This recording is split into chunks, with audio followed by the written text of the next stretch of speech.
Hi, in front of me is HUAWEI Honor Play 7 and today I would like to show you how you can customize keyboard theme on this device. Firstly, open Settings. Now scroll all the way down and choose System.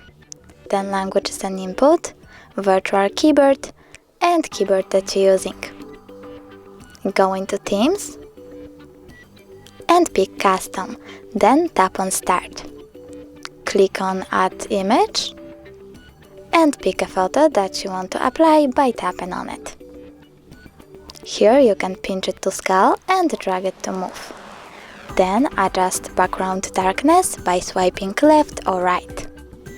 When you're done, tap at the top right corner.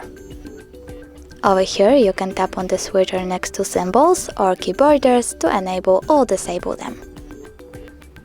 When you're done, click Save. Now when I go back, I can see that theme of my keyboard was successfully customized. Thanks so much for watching. If you enjoyed this video, don't forget to leave a like, comment and subscribe. Bye!